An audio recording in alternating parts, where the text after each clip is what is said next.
we are rolling. Hello, humans, and hello to all those non-humans and ascended master humans also watching. Gita Rose here. Thank you for tuning in. This week's Gabbing with Gita is with River Skydancer. River Skydancer is an intuitive life coach and holistic health guide for spiritual women. River guides women in embodying their unique divine essence, transforming their self-limiting beliefs, and expanding their awareness as source in form so that they can overcome obstacles with ease and live a passionate and deeply fulfilling life. Thank you, River, for joining me. How are you today? Thank you so much, Gita, for having me. I'm doing fantastic. I'm so excited to be here. Yay! Oh Yay. yeah, it is my joy. Thank you for being here with us. And so I'm just gonna throw it in. I'm gonna start off with here we are. Are we ready for it? I am in no way officially affiliated with Bashar Communications, but I am always forever thankful and appreciative for Daryl Enka and April Rochelle for all that they have provided and continue to provide for our community. That being said, we can be off and rolling because River, you and I actually met at a Bashar event. And I honestly like this is why I'm so excited to have this series and to do this is I know people in, of course, the expanded sense and the fourth density sense and the beyond source sense, like we recognize ourselves as family. But I don't really actually know specifics about a lot of people. So if you just want to share briefly a bit of who you are now in this version, in this form of you as being this guide and this way shower, as well as perhaps a little bit of a background of how you got to be who you are. So yeah, I'll hand Yeah, you the mic. thank you. Well, I've always been a very sensitive person, like linearly speaking, leading up to this moment, this now moment. Even as a child, I was very highly sensitive and empathic, and I think a lot of people can resonate with that. And um, for a long time, I didn't know that I was actually having ET contact experiences, and I didn't really understand myself on a lot of levels. And it's been a journey. It's been definitely an awakening. And um, as I entered into my early 20s, I started to experience like just a big shift in my like trajectory and like my life path. Like I was at a point where I was partying a lot, and it just wasn't fulfilling. And I started to search for something more meaningful. And that's when I found Bashar on YouTube. And from there, it just kind of skyrocketed. And I began to uncover things about like my experiences, and started to like put the puzzle pieces together of like, Mhm. oh wait, like I've had contact experiences, like I've been on ships, and I've had like I've been part of different programs in that regard, and the hybridization program. And um, it's been an unfolding, and it's been a journey and a transformation. And through my own like awakening and kind of like cyclical healing of certain like things in my life that I've experienced, I've learned a lot. I've really, really learned a lot. And it's part of my passion and my joy to like work with women, and to share these stories and this wisdom that just channels through in regards to changing and transforming different limiting beliefs and limiting even linear experiences, and how to break out of those things and let them be something that can be of benefit, and something that can help us grow in the way that we want to grow, and more fully like express our true essence, and express like our truth too, and speaking boldly in that regard, and not hindering the self. And not living by other people's like our projected ideas of what people want for us, but just to live for, what feels amazing, like the passion and the truth. And but yeah, it's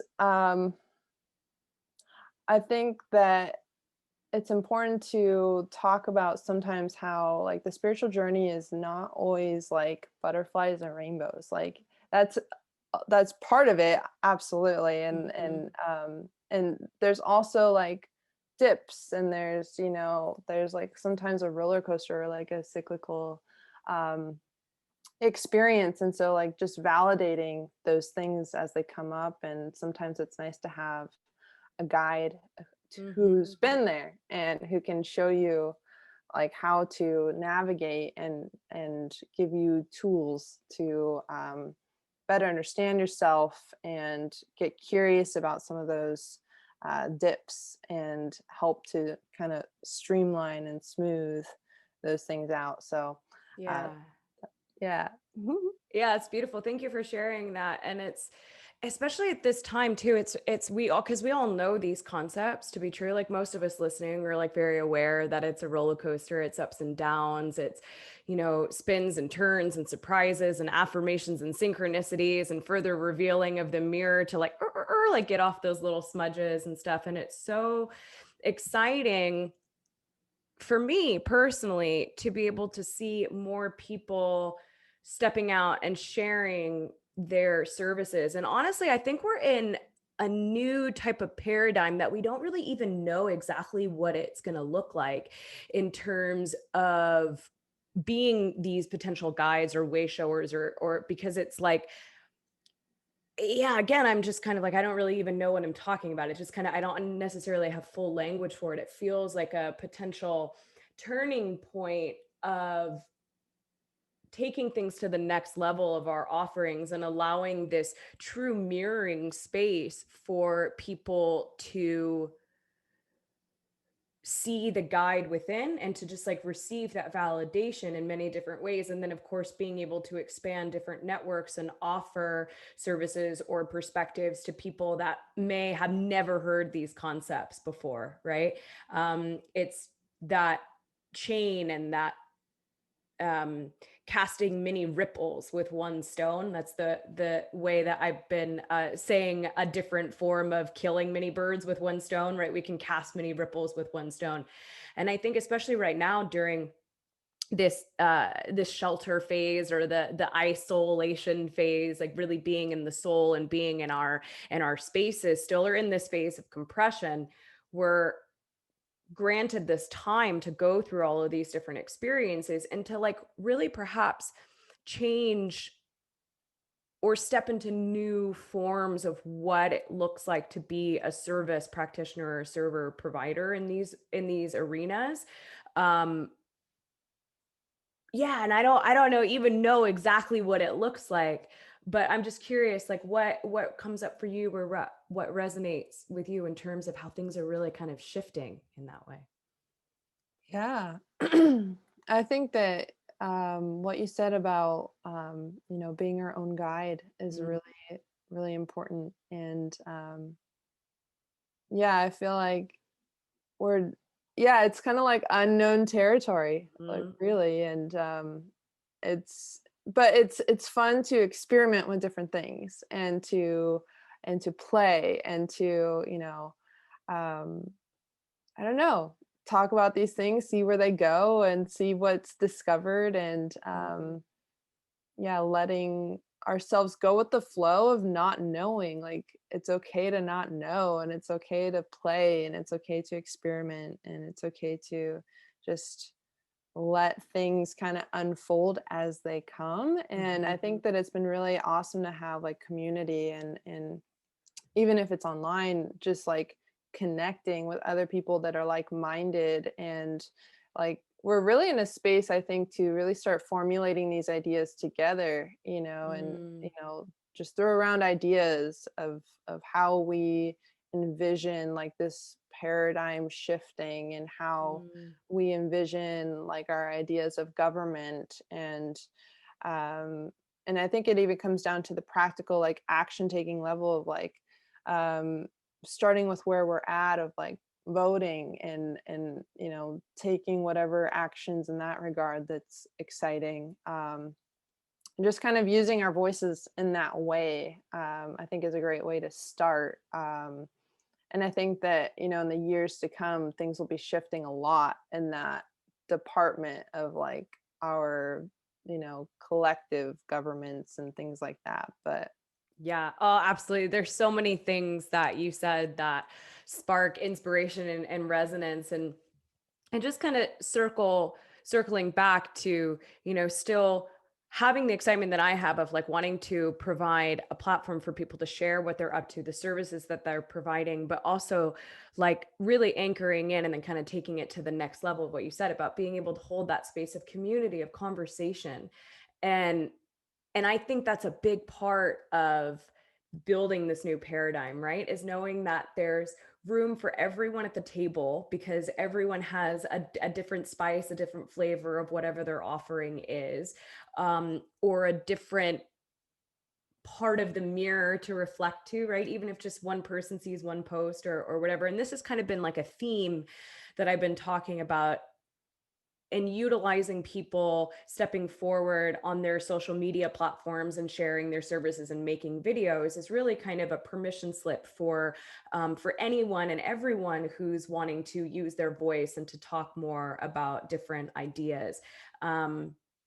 And to know that we're all safe enough to express. And it may not be someone's excitement to provide, sessions or whatever for people, but when we are making ourselves visible on these different platforms, there's a frequency that gets put out that people can match and resonate with, even if they're not booking a session with us, or even if it isn't their inspiration to step out in their own service practitioner modality. And I think because I've been witnessing how and observing with you how creative you are and how much fun you have with your posts and how consistent you are and kind of like relentless you are in terms of like it's just this passion and this excitement that just bursts through you, and I can really feel within you that like you don't care how many people see it. You don't care like if it's going to like take off to like fully be able to like be your career or whatever. It's this spark that's just like so organic. And I really strongly feel that offering of community within you. And it's something again that I'm really excited to kind of share that with people that are perhaps listening, is just to know of, one other person that's really providing the space of the frequency of what it is that we can step forward with in these different ways. And those of us that, I think this is part of the new paradigm of at least again, just looking at influencers or whatever it is on social media, quote unquote influencers. And they're not needing to be that space of competition, they're not needing to be, especially within the spiritual community, right? Like it's so like the follow unfollow. Have you experienced the follow unfollow on Instagram? Where like someone follows you hoping that you're gonna follow them back, and then they unfollow you once they followed you, and they're posting things like manifest with your heart and not with your ego, and like yet they follow unfollow you, and they're like within the spiritual community, and it's just like it's lame. It's so lame and so old fashioned. And so I just holding that space, that mirror. And for, I think a lot of us that are within our community, within our frequency and our hybrid human clan, like we just don't operate that way. And that's really just, I'm just kind of looking at a very kind of like base foundation of a permission slip, and then just being able to talk about it in that way and utilize it for different reflections of inspiration to give people that same type of unity and togetherness, and also pushing through nervousness or fear or anxiety in regards to utilizing our voice and being seen. So in any way that comes through you in this now, how was it for you knowing that you had an excitement to do this? Did you go through stages where perhaps you were kind of scared to put yourself out there, or just to talk a little bit about that kind of like, again, this has been a theme that I'm talking about, of pushing through those barriers to express yourself. So what was your story with that? Totally. Oh my gosh. Yes. This has been an absolute unfolding, and it's been a step by step process. Yeah. It's kind of like when you're at that threshold of like, I believe so passionately that I can be of service and that I want to be of service.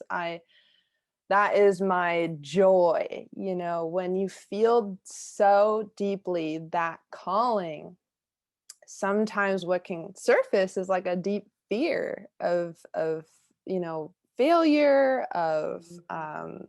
yeah, a lot of it for me was failure. And I was able to like link it to schooling and testing, and you have to pass the test, and you can't fail because that's embarrassing. Mhm. Nobody wants to see that. And so just an awareness of like my own linear process of processing some of those beliefs and some of those anxieties.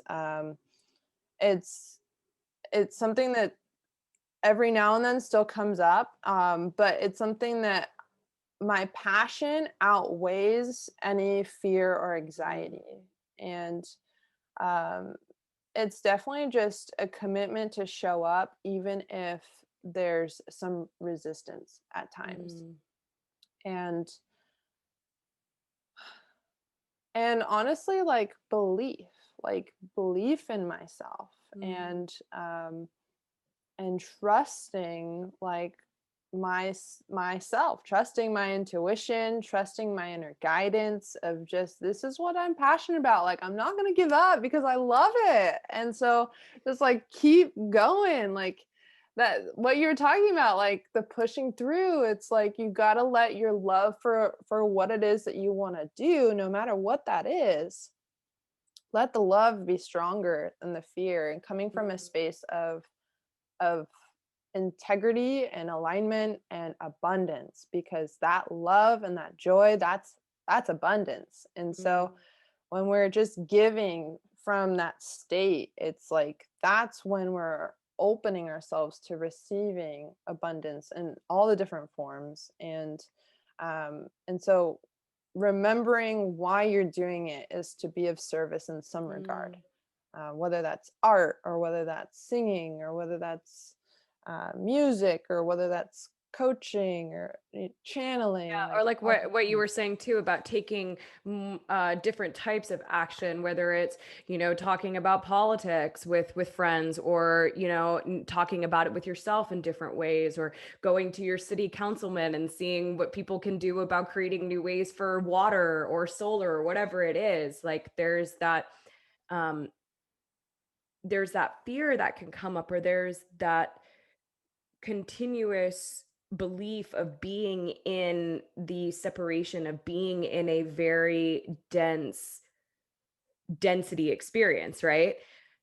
And that creates all of these different layers of belief systems, right? Which we all know this, but again, I'm just like aiming the camera lens in different ways, because I think so many people have this ingrained habitual thing, right? That does eventually become a choice. But even once we know that it's a choice, it's something that I feel is so strong in people to continue to not let themselves express. Um, like just the example of like, and I think a lot of people will resonate with this, like when we're out at the grocery store and there's someone in front of us that has just like a really cool sweater on, and like the higher self is like, your next line is to tell that person, hey, your sweater is really cool. And then we don't, because it's weird. You're breaking the wall. We're not supposed to talk to each other in line. Or maybe you're a man and you don't want to, you're scared how, the woman is going to receive that, where you're not coming from anywhere. Like, I think so many of us know that moment where we really feel like the higher self gives the next line. And we're like, no, I'm not going to do that. I'm breaking social norms. I'm doing this, I'm doing that. But there's there's an essence that, again, and this is a question that I'm asking everyone, is how do you do that? And for you, you said it's a level of commitment and making the choice that the love outweighs those different fear responses. Or another way that I translate that when I listen to you is also to like allowing ourselves to feel the natural fear, right? Kind of like not staying in that middle space of allowing ourselves to feel the vibration of fear, but then, like you were saying, being able to utilize it in a positive way, or find the belief systems that give us the positive propulsion. And we can do that with the emotion of fear, and then that gives us the space to really push through. And I think for everyone, it's a really unique process as to what it is that ignites that movement, that translation of the tenacity, right? Of knowing that you're safe enough to simply enough, whatever it is, but to simply enough to, tell the person in front of you through your mask at the grocery store, like, hey, I really like your sweater. Oh, like, okay, that was okay. Like, she just turned around and said, thanks. See, like, that wasn't that bad. And I think a big part of it is seeing the reflection come back, and knowing that, oh, not only wasn't that bad, but that was actually like nothing really weird happened. It was actually really receptive, and the alignment of the reflection was aligned, right? It wasn't skewed. It wasn't this weird kind of distortion. So in your experiences, when you first started pushing through, what were the reflections that you first got from people? I've actually been I've actually just had really great like response, and I feel like there's a belief, like an undercurrent belief that like I'm always supported. Yeah. And that has been definitely my reflections of even if I have been timid to share some aspect of my truth, it's been really well received. Mm, And mhm. um, there are moments in which uh, certain reflections come up that just offer me an opportunity to either establish a boundary or decide more clearly what I do and don't prefer. Like if I don't prefer um, an interaction with someone or a certain topic with someone, then it's just a better decision to, you know, not put myself in those conversations with that person. Mhm. So it's okay to acknowledge like how you authentically feel, and what you want to talk about with people and with certain people, and then what you don't prefer to really go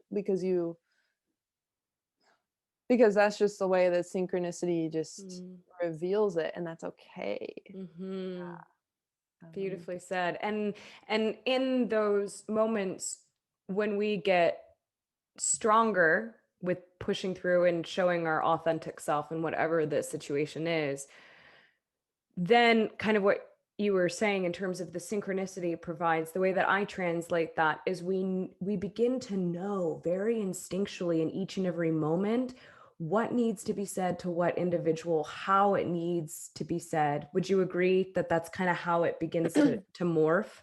Absolutely, yeah. Yeah.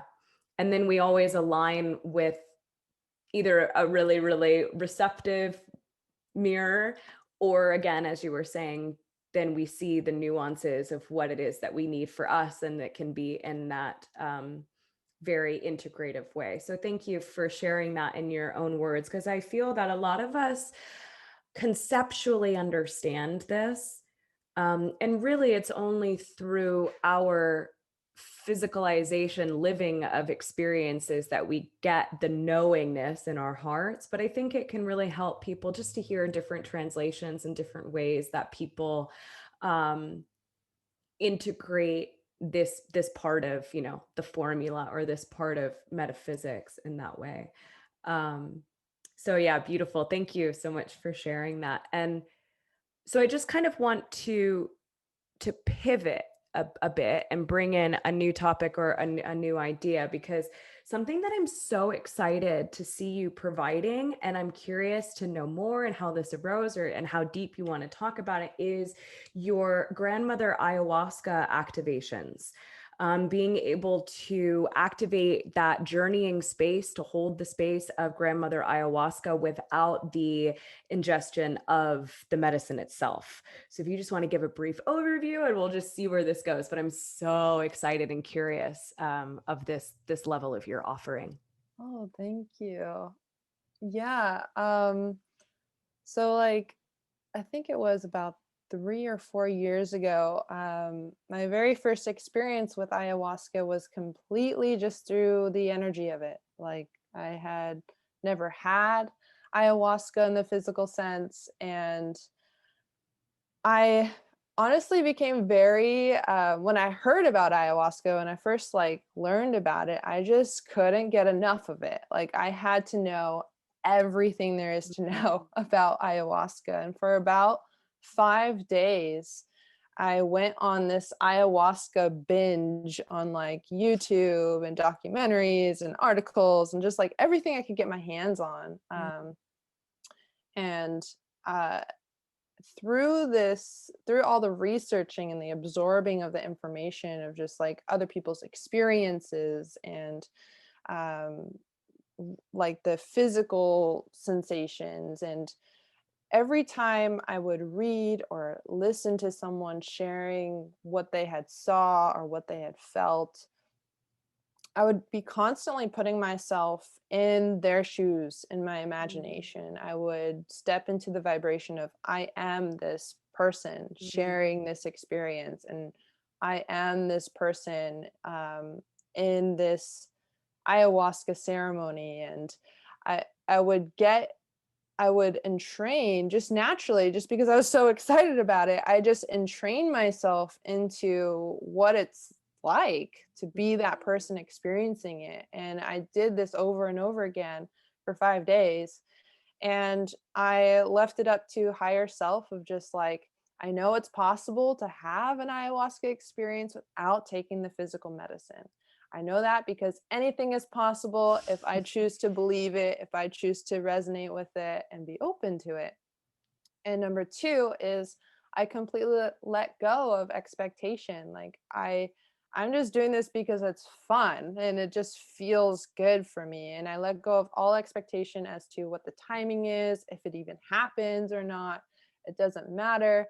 This is just my passion right now. And so after about 5 days, my synchronicity began to guide me in another direction of grounding and just like completely letting go of all the ayahuasca and just like, okay, get really present into the moment. Like make yourself some amazing food. And I enjoyed like all the different ingredients, and I'm putting it in. I'm just like taking my time with every moment and just relaxing really deeply into this moment of making food and making it almost like a ceremony. And not that I had the intention, that's just what led me, that just came through. And so I made this amazing food and I enjoyed the amazing food. I took my time savoring it all and just being really in the moment, really grounded. And I cleaned up and enjoyed that, the washing the dishes and all of this. And I started to walk upstairs, or start to like journey towards the stairs to go up to my room.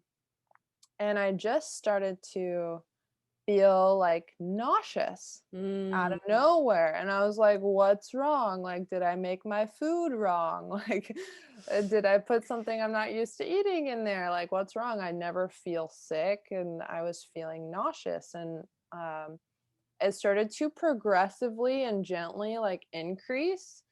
And I started to feel tired, and I started to feel a little like vertigo. And I was still on my way walking to the stairs. So this is like, step by step kind of thing. And I started walking up the stairs. I got to a plateau in between the stairs, and I I suddenly just got very tired, and I just had to lay down on the carpet in the middle of the stairs.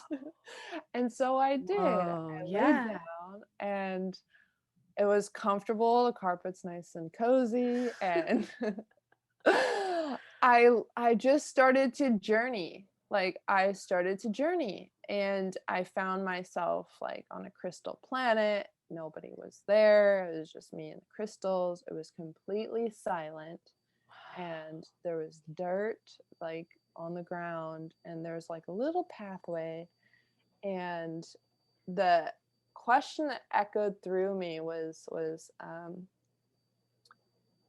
am I afraid to be alone?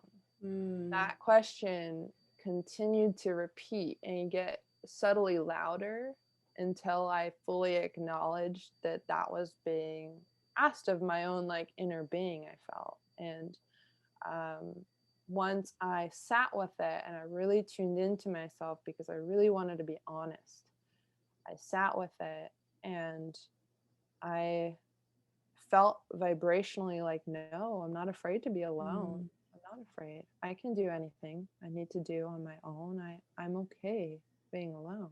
And when I answered that, it was like I shifted into, I was in the Amazon as a non-physical consciousness. I didn't have a body. And I was viewing this beautiful tree, huge mm, tree. And I started looking at the roots and the tree trunk, and just like looking at all the details, and then up at the top the branches with all the leaves, and you could see the light coming in and touching the leaves and illuminating them. And I saw deep down into the root system different pockets of like oil or tar. And every time I looked at the oil or tar, it just like made my stomach ugh, like so queasy, like I wanted to vomit. mm. And I saw this oil, this tar being sucked up into the tree, into the trunk, and then out the top of the leaves, it transformed into light particles. And so it was just like this beautiful like transformation and transmutation of energy. And Mm, I could feel like the relief in my body of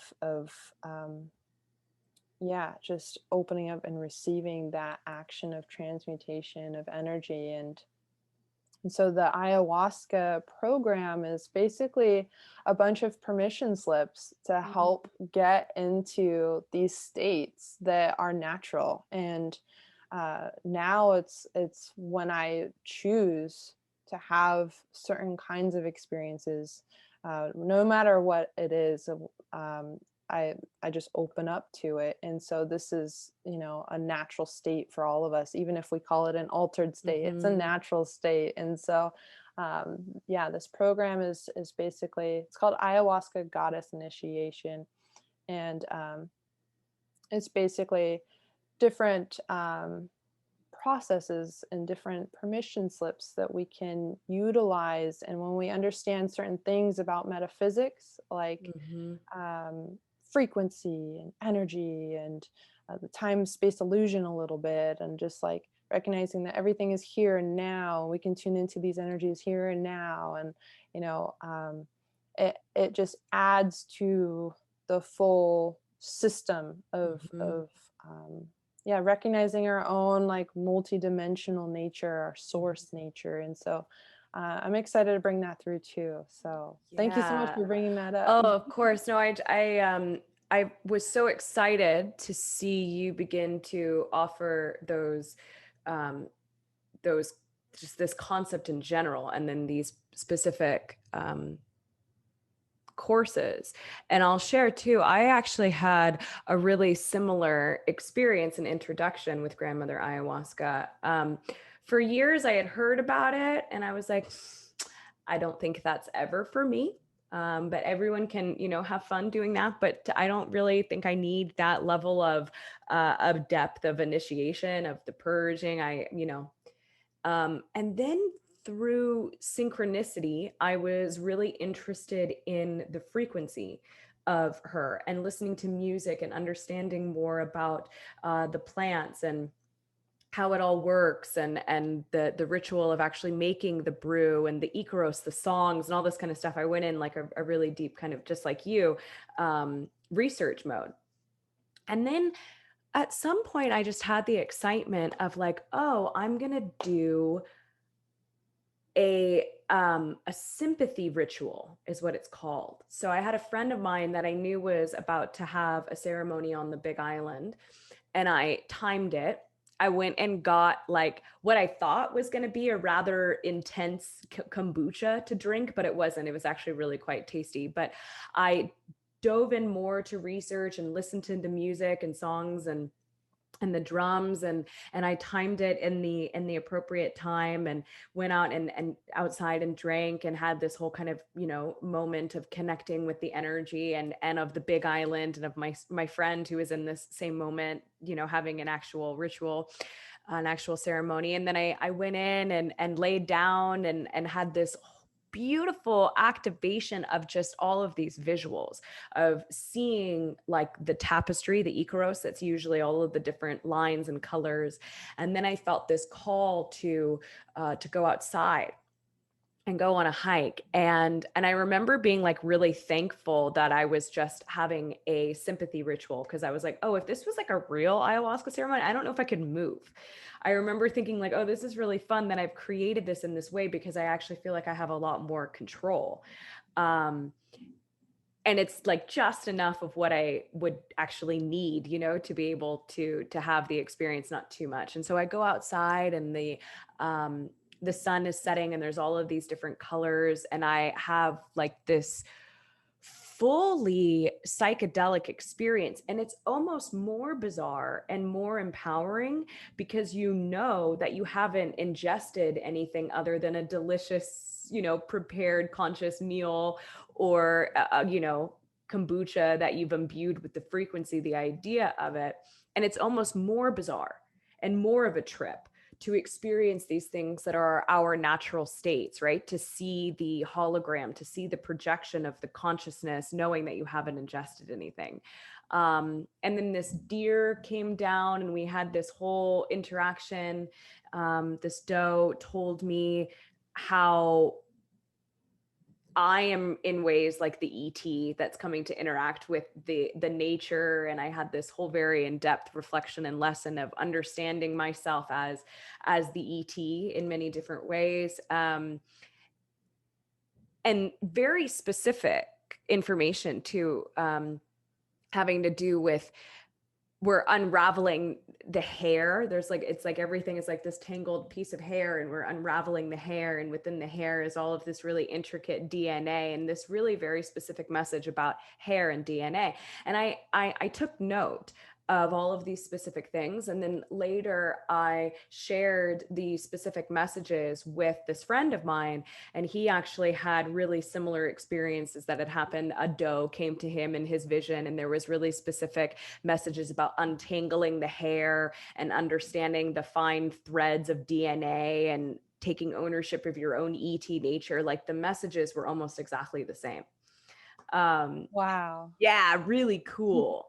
And so that level of synchronicity is what, for me at least, and I think for you, of that moment of almost having no control at the middle landing of the staircase, where you're like, whoa, this is just happening, is in ways a validation, right? We need those, we need the surrender of our power to remember how powerful we are, and to know that like this is really happening. So I just wanted to share that with you, and for people listening, that this is a reason why I am really excited to see you personally providing this and doing this, because this was an idea that I had with my own being, that I knew this was possible, and I knew that this might be a really exciting and necessary way for people in recovery, for people that are in AA or that are moving out of addiction, to be able to have these experiences without needing to ingest it. And that really a lot of us need that level of synchronicity and that surrender of the powerlessness without the aid of the medicine, to really know what is our natural state, that we're having this hallucination all the time, that it's really perhaps the next phase of really kind of embodying these frequencies. Yeah, and you and I actually talked about it at some point, that I was like, "Oh, I have this experience, and I've been tuning in and tapping into the frequency on my own." You're like, "Yeah, me too." So it's fun to share that level of synchronicity with people, and to know that you offer this. Oh, and the question that I have for you is, this something that, and it's beautiful if it is targeted specifically for women, but is this something that if a male or any other identified individual were excited to learn these practices from you, is that something that you offer? Um, I'm open to it. Yeah. Yeah. At first it was like I've been more so focused on working with women, but yeah, that's totally amazing. Yeah. And I say it too, that's why I prefaced it before, that it's fine if it is where you're feeling called to be that specific guide for that type of um, body gender or identification, whatever it may be, because that's your preference, that's your desire, that's your specificity of channeling. And you can fully trust and know that there's other people that are able to have the excitement to be a different type of very precise practitioner. So that's why I preface Yeah. that, because it's beautiful if it is, this is just what it is. And I think you being able to of course say that you're open to it, but also it's there's a power that is transmitted through you, just in you going like, no, this is what I do, it's for women. So just to reflect that to you, and reflect to anyone that is listening too, about owning our desires and owning our preferences, and that level of specificity that we are for a reason. Um, Yeah. and I saw on your website that you do free consultations. Yeah. So I'll do, we can have a talk and we can discuss like what the challenges are and see if I can be of service in any way. So definitely, yeah, you So can that's sign up for those on my website. Totally. yeah, that's beautiful. And that would also be if someone is interested Yeah. in this course. Beautiful. So Yeah. yeah, there you go, there's the option. And I love that you make that available, and again, to be able to really step into the next phase, the next paradigm of what it really means to be a service provider, and how to Mm. offer community with every step of it. So yeah, that's just really sweet. And I'm curious, and you can go into this if you want or not, um, have you, or did you then ever have a physical ceremony with ayahuasca? I did. Yeah, I did. And for anyone who's taken ayahuasca, like you can't plan on what it shows Yeah. you. And I she took me back to the same places that I had been to before. Whoa. Yeah, and she said this is like a full cycle, like full circle of recognizing that that was a real experience. Mm. And then towards the end of that experience, um, I was kind of coming out and of the energy in ceremony, and I had this interesting experience of someone saying something to me, like, and it felt like through like an echo through a tunnel is kind of what it felt like, but it was all internal. And someone was talking to me and saying something, and but this idea of like a echoing through a tunnel is really what stuck with me. And I was always really curious coming out of that ayahuasca ceremony of what that was. And about a year or two later, I had a DMT experience, and that's when I recognized that it was somebody talking to me in that now moment, that was echoing Mm. back when I was taking ayahuasca. So clearly showing the time space illusion of everything is now, and it's just a matter of frequency. Um, Mm. Everything is just energy, and everything is only one moment. And so that's what those different experiences were showing me it's all the same Mm, one moment. mm. Oh, that's so cool. That's really profound. And I myself, I also about 8 months ago now had my own ayahuasca experience, a ceremony where I ingested the medicine, and I had dream synchronicities leading up to it. And it was actually, I love what you said. You could never know what to expect really with it. And it was really the sweetest, softest experience that I've ever had. I'll probably at some point go into a longer telling of this experience. I've been really just holding it and cradling it. But much like you, there was synchronicity. There was relaying back to that first experience that I had in the sympathy ritual of showing me in different ways, like, no, this is very, very real. And also I had a dream experience with grandmother ayahuasca the night before the ceremony, where she showed me certain things that were going to happen in the actual ceremony, and just validated the reality of her connection and the reality of her presence, and as a messenger perhaps of Gaia herself, of planet Earth. And as so I really enjoy the idea of panspermia, the idea that how we have a lot of the modern biology is that different microbes rode in on different cosmic bodies, and that in her own way, Gaia herself, the planet herself, is a hybridized being. She is her own essence of terrestrial nature that then called in influence from the stars and is her own hybrid.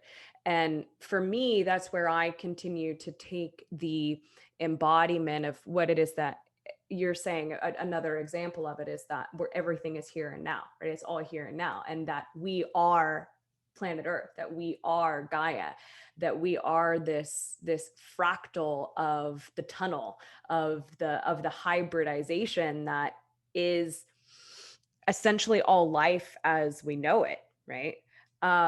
So this kind of opens the door in a multitude of different ways for perhaps how you would like to take this or echo this. But I know in your own life right now, you're experiencing these different cycles and spiraling back on the lesson, which a lot of times that energy is really similar to how things are taught in these plant medicine journeys, right? We're kind of taken through the cycle and, oh, okay, I get it. And then we have the moment where we're like, oh, am I done? Is it not? Oh no, here we go on another lesson. Oh no, I'm definitely still under the influence. And then we receive it. And I also know that you are sharing a lot of contact and perhaps remembering a lot of contact of your own hybrid nature. So I'm just kind of casting like a wide net of topic. And you can kind of pick and choose and see how you want to tie together the bow of the present in any way. So yeah, I'll just pass you the mic. Beautiful. Thanks. um, what comes to mind is, yeah, I'm just kind of feeling into everything. Um,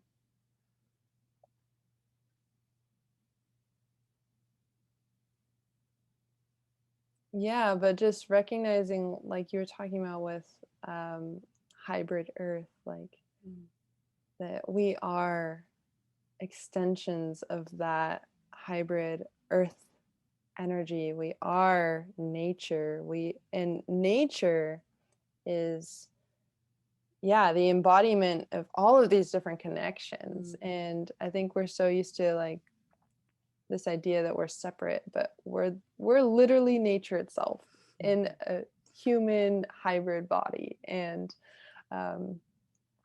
so this connects with like expanding our ideas of nature in general. Like we're the earth, we're nature, we're the plants, we're the animals, we're each other. Like we're all one thing. And the cosmos. And Go that's ahead. sorry to interrupt, but they're just like the elementals too. That's another, yeah, that's another level of it, that the physicalization of Earth's imagination, not only her her calling out of the cosmic DNAs and bringing that into form, but also levels of the elementals, which are her imagination in form, which are also part of our cellular structure as well, because that was in the original terrestrial beings. So just laying that, just pulling out the picture even more of all of the different levels of connection that are an aspect of our being. So please continue. Yeah, we are nature itself.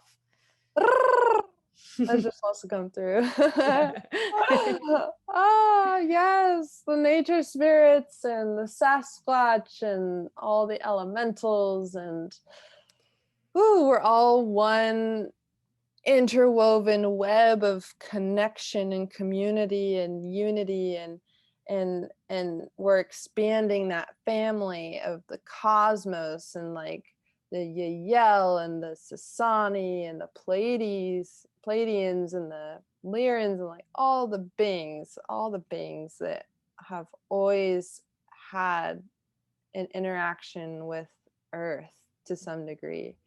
And yeah, with that waking up, with that awakening, it's like we're awakening other memories and other experiences that we've had, and activating more awareness in our dreams, and more lucidity in the physical dream. And it's so beautiful to be in this now of, and this timeline, and this version of Earth, of and versions of Earth, of expanding in this way and opening up on all these levels. And you know and we can utilize aspects of our linearity to like propel us forward. And also, like, we don't have to do it that way as well. Like, there are ways in which we can find an equilibrium. It's like a paradox of like, I am linear and I'm not linear. And I've had linear experiences, and I've also never had any linear experiences. And so it's kind of like this beautiful paradox of like finding that equilibrium and balance, like within, because it's like, it's this and that. And so I feel like we can get kind of, especially in the spiritual community, we kind of see like the whole range, of all of these things. And so I feel like it's important to be grounded in the sense of, yes, we've had linear experiences, and we can transform those things if we have any limiting beliefs or charges to those things. And also, we can also recognize that we have different tools now that are more aware of the hybridized DNA, are more connected to the hybridized DNA. So it's like, and there is truly no timeline, really. There's only just the now moment. We can get to that space of just like, I just am. Like, I just am. And also, like, my linear timeline is different as this version of me than the previous story that I've been telling myself. So it's kind of like finding this beautiful, and sometimes like a little bit of a puzzle, a little bit of feeling into what's really deeply harmonious and what's really deeply fulfilling. And sometimes what we think we want isn't always really fulfilling. And so it's kind of like, for me, I've been using some of my linearity to really actually find deep fulfillment in myself of like what it is that I actually truly needed and didn't fully recognize that I needed. I love that. Can I just ask you a question? So break that down a bit for me. What does that mean to you? Is it like so how I translate that, and I think what I do in my own life is almost looking at your linearity as a story, as a character progressing through story, and maybe finding symbols or synchronicity that continue, like the theme, to be able to go, oh, I must actually desire this because this keeps coming up, like throughout many different timelines. So that's how I translate that. But just if you want to echo that or just affirm, is that what you're meaning by using the linearity? Because I think that's a really cool concept that not a lot of people are talking about. Beautiful. Yeah, it's like a theme. It's kind of like Bashar talks about one of the things that he says is this idea of, oh, I totally am losing it right now. Well, put it in your own words because Okay. that's why you're using it. So don't worry about what Bashar says. What does River say? Okay. River says that basically just my own like theme. Okay, so there have been challenges that I have been very thorough in wanting to explore. And in a sense, decharge. In a Mm, sense, make them kind of continue to cyclically work with certain things in order to continually decharge certain experiences. And this is one way of doing it. It's not the end all be all. It's just the way that synchronicity has guided me mm, personally. So it's something that I have followed my flow with, and really just uh, recognizing kind of like my roots in the sense of mm, I and um I experience like in some senses, not in every sense, but in some senses emotionally, I experienced a lot of really dark depths, mm, like dark nights of the soul, like in my teens, into my 20s. And it's kind of like I'm on the tail end of it now, being almost 29. I'm kind of, that Saturn, I mean, this is a permission slip, but the mhm, Saturn return thing. And so I'm noticing just that, with those like dark nights of the soul and like some of the linear, like limiting beliefs that I had in those time frames, uh, utilizing those things in a really positive way mhm, of recognizing how deep my transformation has gone in myself, and mhm, recognizing like the different energy connections that I had and didn't know, like Orion, for instance, and Sirius. And so that whole like really like deeply polarized kind of energies is brought through, has birthed through like such deep wisdom, mm, both of like ancient wisdom and like ancestral kind of like healing in a lot of ways.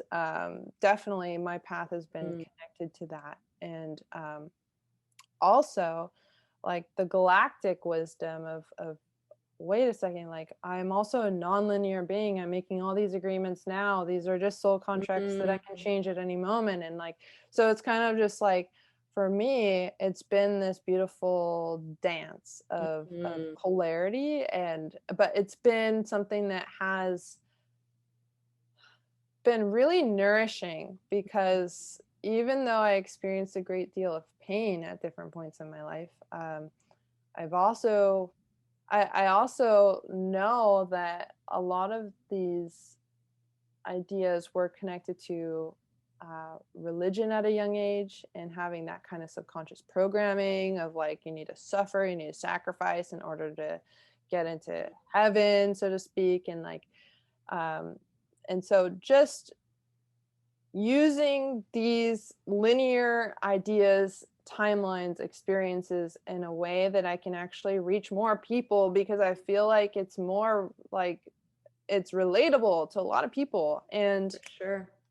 And so like utilizing that, like, Yeah. okay, I've had these experiences, they weren't freaking fun. Okay, it's okay. Yes. And in a sense, on a soul level, they actually were fun, like if I'm being honest. And beyond this idea of like separation from the soul level, I feel like this life, with all the roller coaster, has been so freaking fulfilling. And now it's like I know very clearly what I prefer and what I do not prefer, Mhm. and what I can choose to not choose anymore. And Mm, so it's just like this closing of an integration of mm, all of these different polarities, and just recognizing like the beauty of it all. And mm. it's all serving a purpose, and it's all beautiful, and it's all showing you more of who you really are and who you really prefer to be, because that's who you really are. Yeah. Oh, thank you. I love that. Thank you for that translation. I love what River says. And yeah, it's through that full resting in the paradox of it, right? Of all things being all things, of it honoring the linear story of recognizing the contrast and where you have transformed, and then also fully remembering that you're choosing the agreement here and now and holding that space for both and for all things to exist. And that then puts us in the center of the wheel, or the nexus point, or the event horizon itself, puts us in the moment of the Big Bang, puts us in the shattering of the one mirror, right? Of being like all of the facets of the crystal at once. And I really, really appreciate just the idea of what you said of using the linearity in a way that actually then puts us back in the spiral of it all, puts us back um, in the paradigm of the paradox, which is the place to be. And I know that you were saying before we got on the call, I was just kind of, or before we started recording, like I was like, how are you? And you're like, oh, I'm going through all of these different cycles. And you were touching on that a little bit, but perhaps maybe let's dive deeper into that. And what I think is just another permission slip, or another way to think of these things, is when we are coming back to this point of whether it's a trauma or a belief or whatever it is, we are coming back to the quote unquote same point. But then also, you can never step in the same river twice, right? It's always a different river. So yeah, just kind of, if you want to just riff on that a little bit and see where the new river flows. I love it. Oh, yeah. And again, maybe tying it back to, sorry to interrupt, but I think this might give you a little anchor point. Again, how that maybe ties back to being able to step into the vibration of a journey space of the psychotropic, psychedelic experience that is our breathing, waking adventure, and how the recognition of the cycles of learning can help us anchor in that true frequency, right? Because it's a mirroring point, at least for me, is how a lot of times I translate those plant medicine journey experiences that is our nature. So how can we, in your words, utilize the recognition of the cycles and ways to anchor us further into the knowing of the true human experience? This is so beautiful. And like for me, the answer is so simple. And it's something that I was just talking about last night with a friend of mine, or our friend, I think, Christy, from the Bashar volunteer team. And we're talking about this of, you know, to me, it really comes down to self-acceptance. Like truly, it really comes down to acceptance. And we can't have really self-compassion or self-love or self-forgiveness until we accept what is. And same with like the cyclical healing process and the cyclical like psychedelic and altered state. It's all interconnected, and it really comes down to where can I accept what is within me? Like whatever's coming up, can I just be a space holder for that thing that's coming up, and not run away from it, not be afraid of it, just hold space for it? That's a version of you coming up to be integrated out of all the different multidimensional and linear timelines that we've experienced. That's a version that wants to be witnessed in the moment. And the more that we are accepting of the feelings that we don't always like prefer to feel, the more that we're just like, yes, I actually do prefer to feel this, because I know that if I feel this, it's actually going to move. Yes. And I think what comes up is like this fear of like, if I feel what I don't want to feel, then it'll stay around forever. That's the fear idea. And that's not true. If you deny how you feel, if you push it away, if you resist it, if you are afraid to look at it, it will stay there subtly and be trying to convince you to do certain things with your life. And ultimately, if you hold space for Mm. the energy movement, for the flow, for the river flow within you, the channeling of that version of you in the moment, and whether that comes out in tears, whether that comes out in anger, whether that comes out in whatever it is, just being willing to hold space for it and recognizing that it's okay. Like, no matter what it is, it's okay. I accept what is. I accept what is. Even if the emotions are challenging in the moment, just continue to sit into I accept what is. And same with any plant medicine journey, any altered state, it's being open to receive whatever is, whatever is, whatever is. I'm okay with whatever is. And then we open up the space for self-compassion and self-forgiveness, then self-compassion and self-love. And it's like it's step by step, and it's very natural when we don't resist it, when we just relax into it, when we just say I accept, then the other steps just naturally bring you forward because you are in a vibration that's in harmony with the deeper integration of these things. Oh, it's so beautifully said. Thank you so much for that. And this has been an ongoing theme with individuals that I've talked with the last few days, especially Jennifer Wan, who I asked her in kind of a trickstery way, like, what is her understanding or her takeaway from remembering more of her hybrid connections? And she, in her own words, basically said that the foundation of the hybrid message is just like radical self-acceptance of feeling your honest feelings in each and every moment. And I really love, and it gives me this sweet giggle, and like I feel the tears welling up in the back of my throat, because it's sure they've said this, but they haven't said it in the same very kind of like passionate, emphatic way that you just did right now, because it almost feels like that's the human part of it. Like it needs to come through the human river. It needs to come through the human experience to be able to say it and express it in that way. And that is really the PowerPoint that comes from that foundation of their message, is us being able to be the ones like, yeah, the formula is the foundation of the message, but then also in order to actually do the formula, you have to do this first. You have to accept and then entering into the space where we begin to have a really integrative relationship with the energy of fear. And again, kind of correlating it back to the idea of being in the center of the paradigm of the paradox itself, and then being able to be in the awakening or remembering process of being in a psychedelic journey.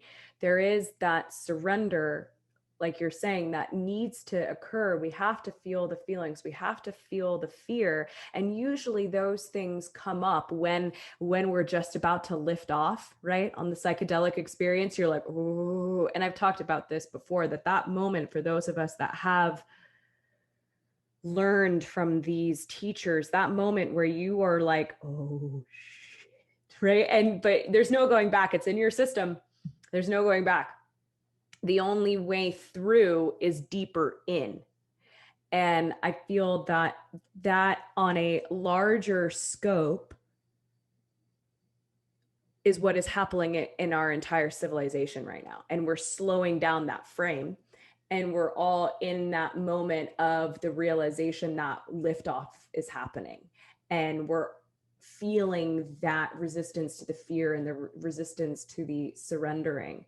And so thank you so much for expressing it the way that you just did. And I said this with Jennifer as well. Like, it's how my perspective is wired, that I see it, I feel it from the Yael's perspective when hearing us talk these ways. And it's just this like, oh, like they get it. They get it. And it's like, we can't be the ones to say it. The hybrids in the Yell or Sasani Sibyl, it's not as impactful if they're the ones that say it. We have to be the ones that say it in those words. So thank you so much. And then just opening up the door to maybe another layer of topic and communication is, it's a really interesting idea to me that we are perhaps in this phase of the radical self-acceptance that then leads to the forgiveness and the compassion and the love. But we're in that moment where we are at the liftoff, and we are needing to be able to feel fear and to feel our honest emotions. And we are, in many ways, in many versions of us, doing it, right? We're talking about it. And in order to talk about it, we must be doing it in our own ways. And in my observation of things, we are doing what the grays didn't. That really what kind of led to that timeline was them, as you were saying, that's in denial. If you don't allow yourself to feel these things, you are in a frequency of denial.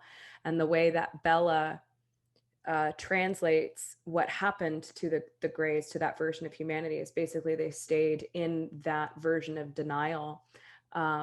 So yeah, just opening the door to that, to see what comes through for you in terms of kind of relaying that with the grays, or perhaps things that you've learned in your own experiences, or with the hybrid children or any other beings. So just to open that level of storytelling for you. Beautiful.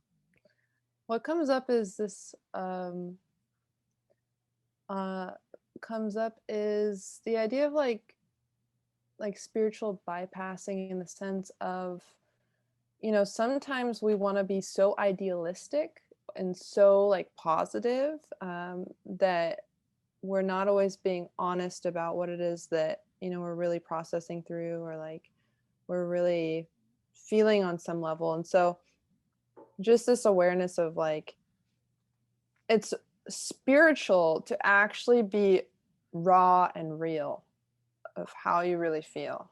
And on a practical level of just being open and vulnerable about what it is that we feel. And I think that that is the remedy to, not making the same decisions that we did on other timelines as grays, like of just, yeah, being bold and not listening to fear that says, don't say that because they're not going to agree, or they're going to judge me as less spiritual for just being honest about however I feel and what I truly think. And I do think that it takes a level of courageousness and boldness to be able to make different decisions that don't align with denial and align with authenticity and rawness and realness. And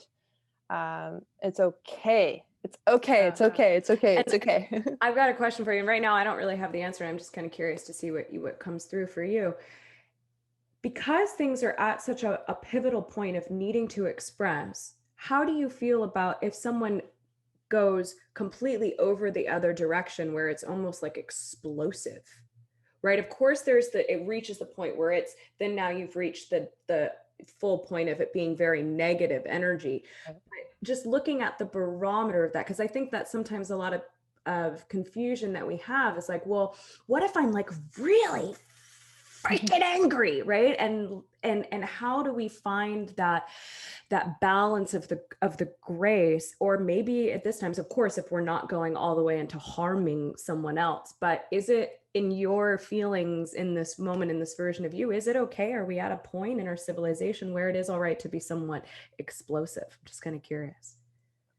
I think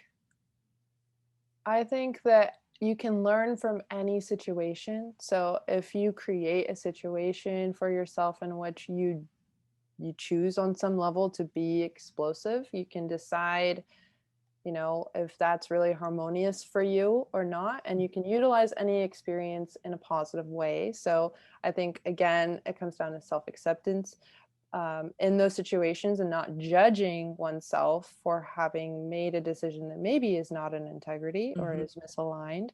And I think that, explosive is a word that I kind of I feel like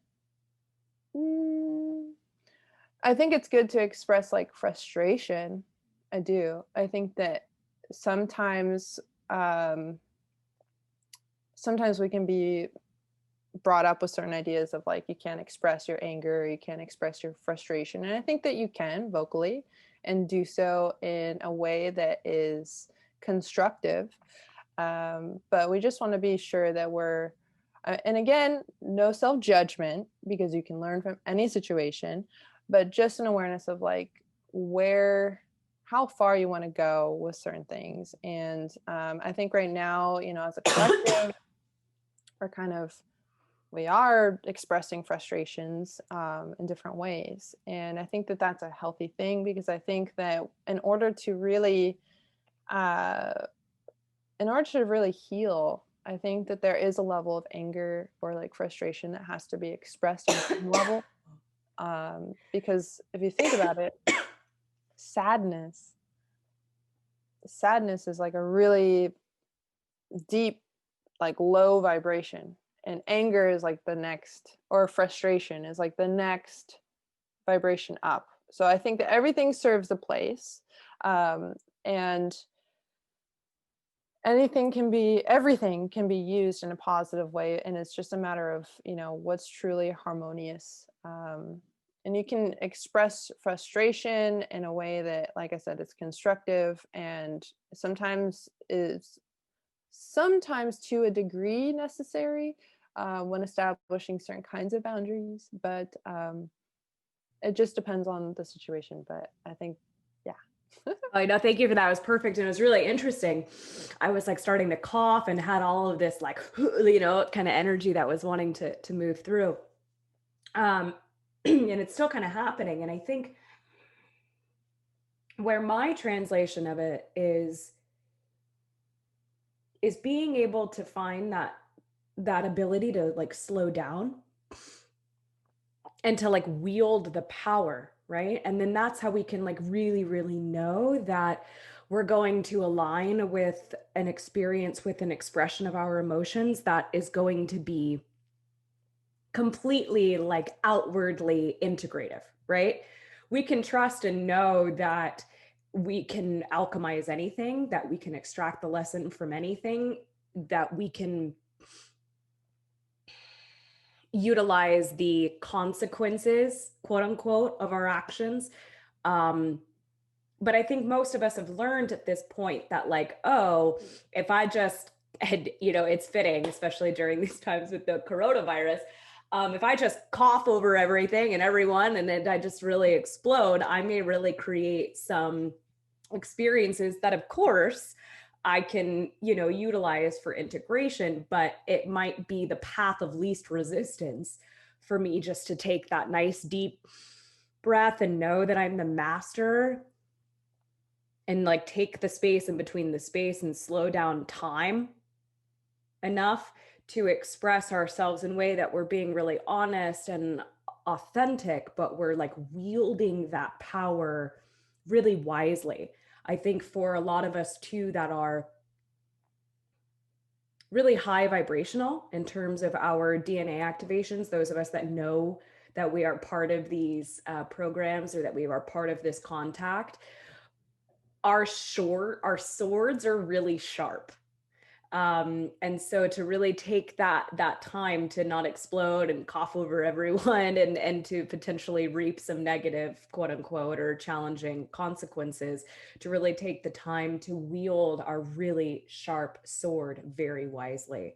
So yeah, that was just what led me through that whole experience right there. So thank you for holding space for that. That was really fun. And then to kind of bring it back to perhaps what I was saying before I had that, I was like, wait a minute, like, let's look at this, because inside here, let's open this bit up a little bit. Like, how then do we get really balanced with expression? So we'll kind of close that part of it and then pull out the lens a little bit farther and then go back into perhaps the idea of being on this new timeline of authenticity and avoiding the timeline of the grays. And yeah, what comes through from that level, kind of picking up where we left off for you. Yeah. Definitely connection to nature comes up. Like the Greys didn't feel they didn't really acknowledge their connection to nature and ended up destroying their planet or their version of Earth. And so yeah, just recognizing that we are extensions of nature. We are nature. And so I think spending a lot of time in nature and connecting with, the nature spirits and connecting with the land and connecting with like your guides. And I think nature is the best place to just open up and receive in that regard. Like all the Mhm. connections and the downloads and the energy that we just need to realign and balance and refresh. And yeah, that's what comes Yeah, up I for me. love that. And it's fun for me. And sometimes like I'm really honest on these things, and more just interviews that I do, I'm like really honest that sometimes it is kind of challenging for me if to like mention Daryl Anko or to mention Bashar or whatever. Like I am constantly kind of like in this interesting dance. But um as I prefaced earlier, I already said what I needed to say. And it's been such a big part of my life. And I recently love, like, we'll just give him a plug, right? The Shards of the Shattered Mirror book series is amazing. And I love the concept of the five levels of mastery. And Bella always reminds me and other people that it really doesn't matter if these things are actually true. It's how does the story inspire us? How does the story affect us? And I'm just feeling really called to kind of bring in that level of the cryptic initiation, because it does feel really connected to the journey that not only you and I are on, but a lot of people. And then also bringing in the idea of the elementals of being Earth, and then also the ayahuasca, or in the book series or in Willa's timeline, the divinorum, and how that can be tapped into as a frequency. So, yeah, I'm just curious what arises for you in terms of us really kind of perhaps stepping into our own cryptic initiation. Beautiful. Yeah. I think that the cryptic initiation is fantastic and so necessary to have that like anchored root Oh, chakra. sorry. And I just want to share for people that perhaps aren't familiar with these concepts, with these ideas. So I'll be as brief as I can. Most people probably do understand, but just on the off chance. So Willa is a being that is in a future timeline that is also of the same oversoul as Daryl, and she is a being that Daryl channels from time to time along with Bashar. Um, and she says in her timeline, they have a series of classes of levels of mastery, that we are just talking about the first one right now. That is the cryptic level, which is basically being able to fully talk to the land, to talk to the earth, to the minerals, to the trees, to the animals, and receive information and understand our rooted connection as extensions of Earth herself. And then Daryl Anka went and wrote an amazing book series that is a fictional retelling of Willa's real timeline brought through in story structure for the sake of activation. And if people are curious, they can go to basharcommunications.org to learn more of Willa's transmissions coming through Daryl. And then they can also get links to the book series there. He's got the first book out, which is the cryptic book. And then the second book is also out, which is the nocturnal, which also does kind of mirror what River, you and I were talking about. In the nocturnal phase, initiates begin to learn and see different parallel incarnations, whether it's actual different versions of themselves, of different versions of Gita, or different versions of River, different actual versions of your specific incarnation, or different versions of incarnations in different civilizations. So that second book is out, and people can find that at darylanka.org, as well as basharcommunications.org. So yeah, just to share that kind of briefly if people haven't heard this before on the off chance. And then yeah, handing it back to you in terms of really being in that level of awareness and initiation that we are our earth, and how that may anchor and propel us into the most preferred timeline that we're on. Absolutely. Yeah. And like the earth connection, the grounding into and the connecting to the very heart of Gaia, that's what's going to keep us grounded to be able to integrate these higher states and the other levels of mastery that come, up and up and up and up. And it's like we have to remain uh, grounded and connected to nature, connected to Gaia, and it'll make the integration and the essentially like the deeper that we go grounding wise, the higher we can go Mm. with our frequencies and experiences and things like that. So it's really really important, and I think sometimes we can overlook the root chakra, but the root chakra is like number one. And yeah, and when we think of like even like enlightened beings on our planet, like human enlightened beings, like they recognize themselves as, you know, all that is, as Gaia, as Earth, and as the cosmos, and mastery in general is just like this.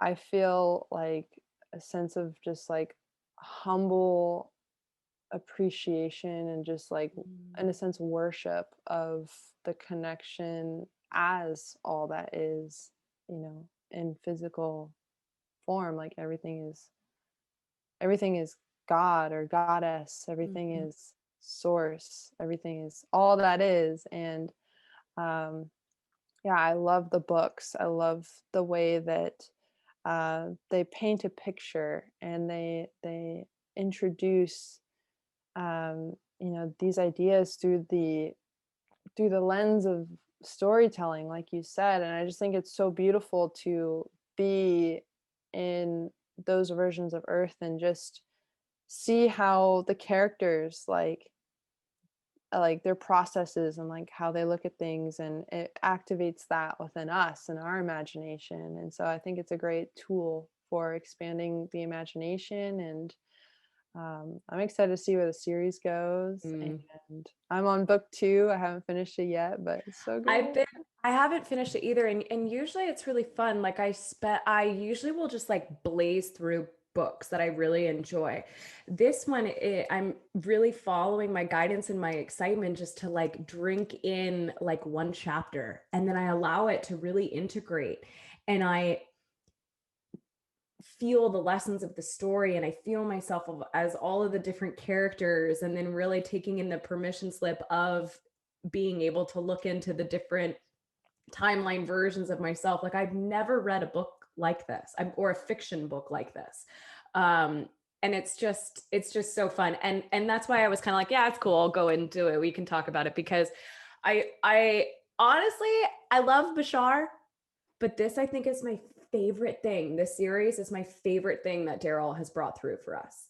Like it really is. Like, of course, I wouldn't be where I am without the foundational messages of Bashar, but there's something that is just so expansive and has so many lessons for so many people Yeah. in that book series. And if people haven't read it, I so deeply recommend it. And I going back to the the idea of really embarking on that deep connection with nature, and also utilizing these different um, messengers of ayahuasca or psilocybin, or um, there is the salvia divinorum, which isn't the same thing as the divinorum brew in the books and in Willow's timeline, but there's so many different levels of consciousness that we can connect to, and also the elementals and the hybrids. And so just to open up a bit of story time, have you had any really profound experiences, whether it's out in nature with elementals, or maybe there's a specific story that you want to share about any rememberings or dreams, connections with the hybrids? Since we're on the idea of story and how story can have all of these deep levels and layers and nuances for people, is there anything that's coming through that you'd like to share? Hmm. I let me think of like a specific thing.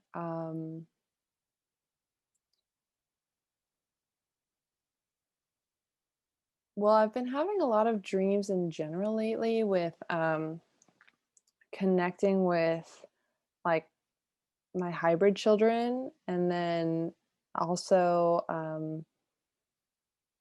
the Sasani as well. And one of the dreams that I had recently, in I was in a friend's house. It was a couple, and in the dream, I don't know them in real life. And it was nighttime, and the moon was out, and um, this couple had a baby, and I really felt like this baby was my baby. Hmm. I was like, "That's my baby," and like my love for this baby was just like overwhelming, like in a really beautiful way, just like, that's my son, like, oh, that's my son. And I he's like probably only a year or so, maybe two. I took him out of the crib, uh and out we went into the backyard, and the moonlight was something really felt very strongly, like just the energy of the moon, and like all the things that the moon symbolizes. I wasn't aware of it in the moment, but and I was just like really acknowledging like the beauty of this child, and really feeling like this is my son.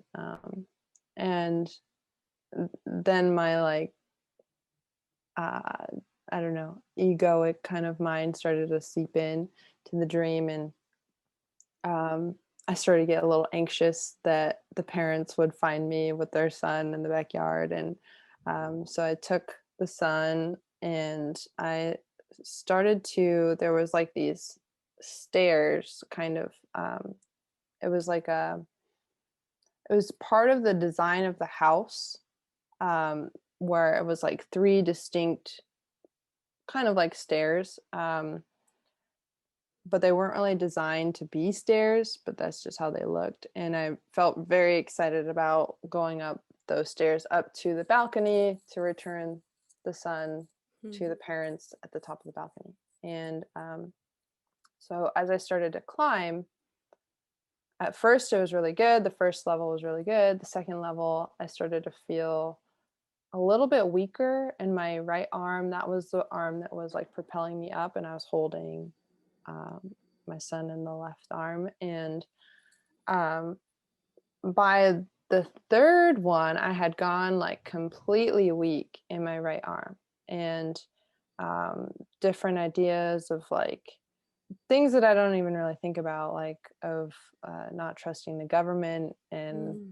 things like that, like authority kind of thing. That started to come in, and I was really, really afraid that I was going to drop my son. Hmm. And in that moment, the son, who was like 1 or 2 years old, transformed into like a 7-year old, Hmm. and he walked out of my arms into like thin air kind of. And then I saw outside of this dream that I was in, and I recognized that the dream that I was in was a simulation on their ship. And he just was like, okay, mom's kind of freaking out, so I'm gonna just walk out of the simulation now. And that's when I saw like my Sasani version of myself, of another, incarnation of mine. Um, and I just recognized like this whole thing is a simulation. Like, Hmm. wow. And it felt so real, and it Hmm. felt so like a separate, and it probably was, but like it just, I was like, whoa, two things coming together. And I had a different dream earlier, not the same night, but and that one, it was very, very real. I saw like the Sasani ships in the sky, and they lined up perfectly, like on a graphic, like on a piece of graph paper, Mm. each perfectly just like squared and everything. And I was looking at it, and then I like shifted into like another template level kind of thing. Mm. And my Sasani counterpart, because I was kind of transforming a lot of energy at the time. So I was kind of feeling a lot. And she said, she looked like a regular human, but she said, like, drop everything you think you know about who you are, Mm. about what you think your timeline is, about what you think you've experienced, about what you think about reality. Drop everything you think you know. And I said, okay. And I was like hunched over, kind of like on hands and knees, because that was just the best way for me to like ground. Mm.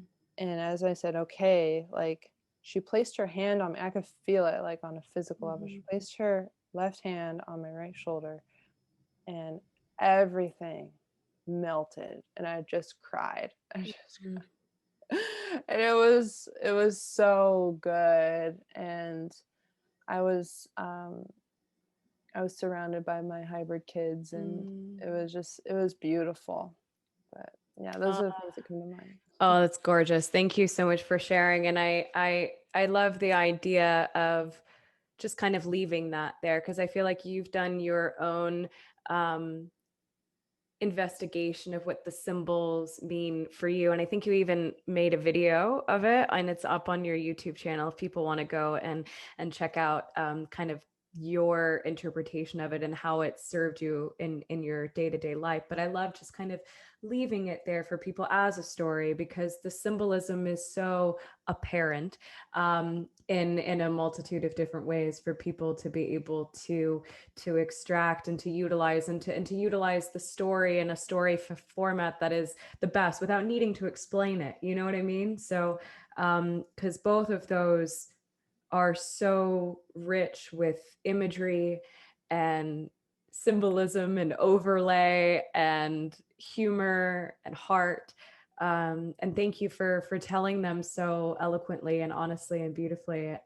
It's really, really lovely. And I think that there's going to be a lot of information for people to just feel and resonate and garner from that. So thank you so much for sharing that. It's really, really, really sweet. And I think more and more we're remembering these experiences, and more we are having experiences being awake in the dream, connecting with elementals and connecting, you know, with the land, the trees itself have their own information, or seeing ships in the sky. Like more and more, as we continue to fully embrace our authentic feelings and then find the beliefs and go through the circular systematic experience where refining, and this gets to then be the after effect, the beauty of surrendering to the psychedelic experience, right? And once you fully surrender into your real feelings, you're not going to have a quote unquote bad trip, right? If you're not tripping through denial, you're going to be joyfully dancing through the ecstatic expression of the all that is. And so I feel like it almost in ways brings us kind of fully back to where we started the conversation, and in this new version of ourselves coming back to the same moment again, but never the same. um, so yeah, is there anything in this moment that arises for you just to share, to say, to be? I so love and appreciate you, and I think that you are amazing, and you're such a clear channel, and thank you so much for your service and for just being you. I love you so much, and thank you for having me today. Oh, it was my absolute joy. And thank you so much for being you. And it's just so sweet to see you blossoming and sharing and being your perfect you. And thank you so much for joining me today. So where can people find you? What are your platforms? And are you working on anything else coming up that you're excited about that maybe you don't even have up yet, just to give us a little teaser? So yeah, where can we find you and what can we be excited to see from you? Beautiful, thanks. I'm on Facebook. I'm on Instagram. It's just River Skydancer. My website is skydancer.podia.com, and Podia is Podia.com. And you can find my offerings on there. You can set up a free consultation to see if I can be of service to you in any way. I offer one-on-one mentorship if that's something that's exciting for you, and would love to learn about all of you guys watching. And feel free to connect with me, on Facebook, Instagram. I'm on YouTube as well. And let me think. I do have a health, like nutrition program or course for women, and this is really about getting like the vital nutrients that we need, especially during our moon cycle, and the foods that we can find these nutrients in, as well as like different health supplements. And these are all ways to kind of help alleviate menstrual cramps and just overall have like healthy hormones. And I'm doing a sale right now. It's regular, almost $300. But I'm doing a sale for $20, which is really awesome. And it's just, it's really powerful stuff. And my partner and I, Ian, we've done health and farmers markets selling health products for 3 years. And so this is like the information that we share with as many people as we can about how important it is to give our bodies exactly what we need. And overall, like, health is wealth. And so the more like healthy we are, the more that we're able to, operate in these higher frequencies and, work with our moon cycle in a very like holistic and just beautiful way. So you can find all of that on my website, skydancer.podia.com.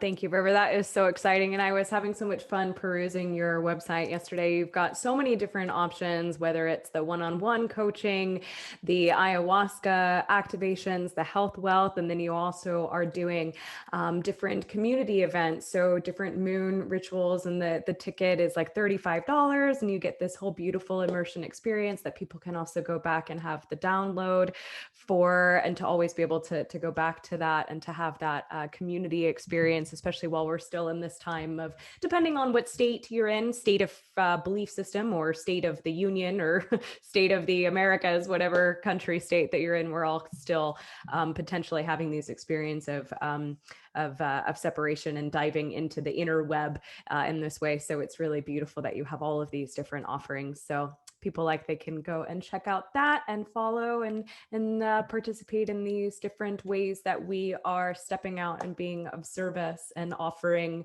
the new stepping stones for community. So again, thank you so much for being you, River, and thank you for joining me here today. It's been super sweet and a really, really deep joy. And if there was, one final little tidbit to leave people with, one advice or activation, image, word, phrase, sentence, what would it be for you today? It would be self-acceptance is gold. Ooh, I love that. All right. Well, thank you so much, River. Let's all take a nice deep inhale together. And exhale. Though our minds may be different, though our bodies may be different, it is through our hearts that we know our spirits are one. This has been Gabbing with Gita, today with River Skydancer. Thank you so much for joining, and we will see you next time. Aloha!